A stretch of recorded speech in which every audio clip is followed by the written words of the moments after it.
Hola amigo, happy Sunday! Noong araw na yan ay ginanap ng graduation ko, August 18, 2025. Pero ngayon lang ako sinipag mag-edit, kaya ngayon ko lang din siya ma-upload. Maaga kami gumising niyan dahil hindi ko rin naman naasikaso yung damit ko nung kinagabihan niyan.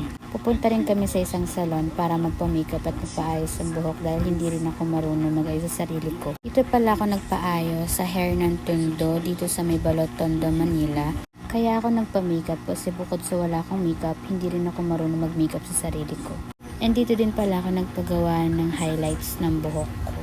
So ayan, may na-makeupan na ako dyan and inaayos na rin yung buhok ni mama habang yung boyfriend ko is naghihintay lang sa gilid at inaantok na siya dahil sobrang tagal din. Umabot siguro ng 2 hours yan or mga 2.5 hours. Yung mga oras din pala na yun, sobrang sakit na rin ng balakang ko kakaupo. So yun na nga, tapos na ang ating pag-makeup.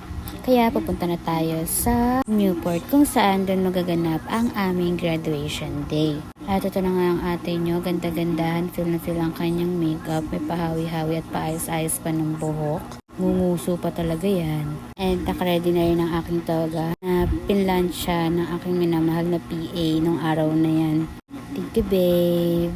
Yung mga oras na yun, nasa 12 PM na rin siya. And yung graduation namin is magsisimula ng 2 PM. Kaya kami maaga pumunta dyan kasi yung pila kung paano yung pagkakasunod-sunod ng apelido namin. So ayan na, nandito na kami sa may Newport Mall kung saan dito gaganapin ang aming graduation. Kung makikita nyo sa dulong bahagi, puro nakaitim na yung mga tao doon. So ibig sabihin, nakasuot na sila ng toga at ewan ko ba't hindi ko pa sinuot yung akin kasi akala ko hindi pa siya susuotin. At sa dami-dami ng araw na pwedeng masira pa yung butones ng aking damit, ngayong araw pa siya nasira. Kaya simula nung nasuot ko yung toga hanggang sa kumain na kami ng kinagabihan, madalang ko lang tanggalin yung toga sa katawan ko kasi baka makita ang aking kaluluwa sa loob. So ayun, nandito na kami sa second floor ng Newport, Manila. At tignan niyo yung ambience guys, sobrang ganda.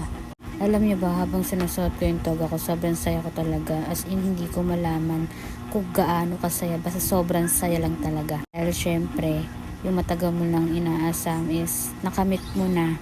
And yung mga araw talaga na yan, walang katumbas yung saya na nararamdaman ko.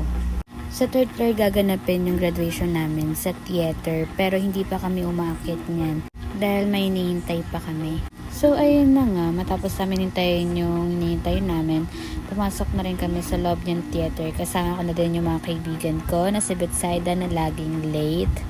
At kung makikita nyo, nandiyan na nakantaba yung mga graduates para sa entrance na gaganapin. So ayan, nakapasok na kami and nandiyan kami sa may harapan nakaupo. Buti na lang talaga hindi ako naka-contact lens niyan kasi sa amin nakatutok yung ilaw at sobrang sakit sa mata. At saka inulit ko din pala yung paglipat ng tali sa toga dahil hindi ko siya na-videohan. Natawa na lang din kami niya dahil pare-parehas namin hindi rin na-videohan. Sila pala yung mga kamedyar ko sa Filipino at tamang video na lang habang tinatawag ang iba sa stage. Alam niyo ba, sure ko lang, buti na lang talaga pwedeng mag-video yung mga oras na yan. At hindi rin kami pinagbawalan. Dahil meron ako nababalitaan na bawal daw mag-video during the ceremony. Kaya buti na lang talaga pinayagan kami mag-video niyan para at least na-capture namin yung mga sayang araw sa buhay namin at yun ay makapagtapos. I swear guys, sobrang sarap sa pakiramdam na makapagtapos. Kaya kung may opportunity kayo, i-grab nyo lang ng i-grab. De la Cruz Regili. At ayan, hawak ko na ang pride na nakapagtapos ako, na iniyakan ko at pinagdasal ko sa mahabang panahon. At sobrang saya talaga sa mga oras na yan, na kahit alam ko na isa itong pagtatapos. Ito naman yung pagsisimula ng pagbukas ng maraming opportunities na pwedeng dumating sa buhay ko.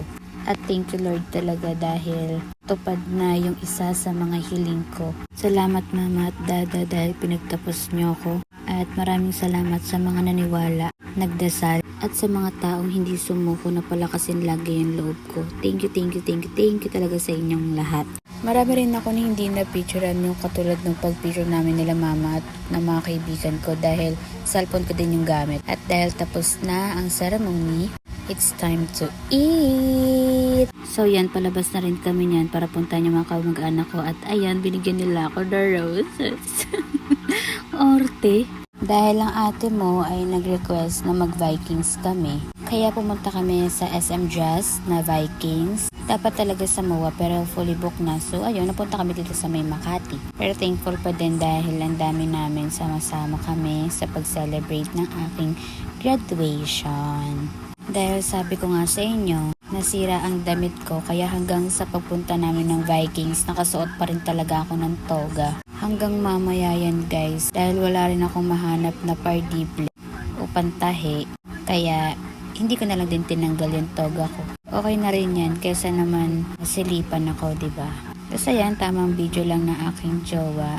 Hindi pa yan mag-video hanggat hindi ko pa sinasabi. Hindi ako may kisuyo sa kanya. So, ayan yung itsura sa loob ng Vikings ng SM Jazz. Dahil maraming food dito, busog na naman ang aking mga bulate sa tiyan. So, ayan, binigyan na kami ng upuan para magsimula na rin kaming kumain. Maya-maya, tatanggalin ko na rin yung toga ko kasi alam ko may nakita rin akong pin. Pero ngayon, kukuha muna ako ng pagkain habang nakatoga ako dahil gutom na din ako nung time na yan. Nung araw na yan, 9 AM na yung last na kain ko. Then, 5 or 6 PM na ata yung mga oras na yan. So, biruin nyo, sobrang sakat ng ulo ko niyan dahil sa ilaw na nakatutok sa akin during the ceremony. Tapos, wala pang kain. Kaya sumakit talaga yung ulo tsaka yung mata ko nun. Kaya yung ate mo, sinulit talaga yung Vikings. Siguro mga nakalimaw, 6 na balik kami dyan ng jowa ko. Sinulit talaga namin yung bayad, be. Dahil gutom na gutom talaga ako niyan. At wala talaga makakapigil sa akin.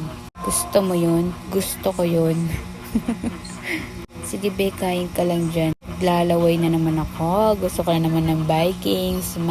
Bakanan. Kung makikita nyo guys, nagtanggal na ako ng toga dahil nainita na din ako nyan. Nakaupo lang naman ako nyan. Kaya kahit magtanggal ako ng toga, hindi rin naman ako makikitaan.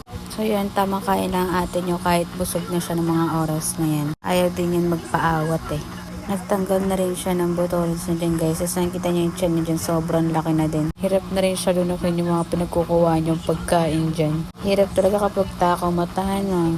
So ayan, mga nagchismisan na lang. Dahil patapos na rin sila kumain. Saka nga pala guys, 2 hours lang kami dyan sa Vikings. Kasi alam ko talaga may oras sila. Lapit na rin yung oras namin para umuwi niyan. Siyempre, as usual, sa lahat talaga ng ginagawa sa akin ng lola ko, ito ang pinakagusto kong ginagawa niya.